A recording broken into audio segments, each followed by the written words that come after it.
Governor Joe Lombardo, now running for re-election to a second and final term, is also discussing some of his successes and failures in his first 4 years. That's right. Lombardo sat down exclusively with senior political reporter Steve Sebelius to talk taxes, film studios, and much more.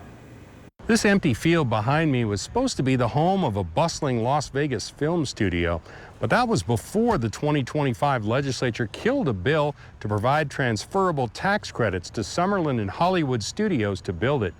Governor Joe Lombardo put that measure on a special session agenda last year, and he tells me in a new interview he's got no regrets.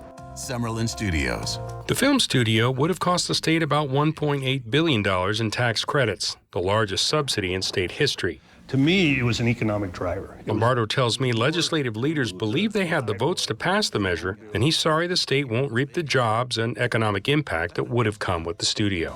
Summerlin Studios is... It ended up being a jobs bill. And if you do the long-term vision associated with it, it would be a huge benefit to us in the long term. And I think there was a lot of short-sightedness, short-sighted look at that particular bill, and it did not pass. This is what it's all about, right? But even without that revenue, Lombardo says his first-term pledge not to raise taxes remains intact. Vegas and Clark County. And the government needs to find ways to be more efficient. I made that promise last time, and it occurred this last cycle, right?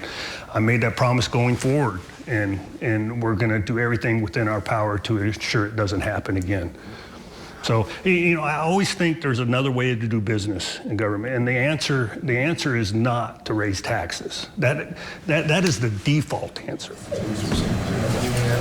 I also asked the governor about a constitutional amendment he's heading up that could ban biological men from playing in women's sports.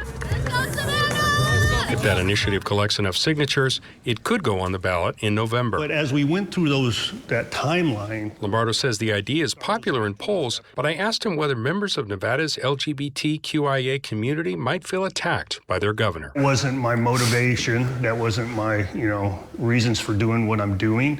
I think an ancillary effect is voter turnout as a result of this. It started out was the right thing to do. And then an ancillary, I don't know if it'll be a benefit or not, in voter turnout. But either way, I support it, and I believe it'll be successful because it's the right thing to do. The measure is styled as a constitutional amendment because Nevada voters in 2022 approved an equal rights amendment to the state constitution, and a law banning transgender people from certain sports could be challenged under that provision. And one last thing, although Democratic U.S. Senator Catherine Cortez Masto will be back on the ballot in 2028, Governor Lombardo told me he has no interest in running for U.S. Senate. Reporting in Summerlin, I'm Steve Sebelius.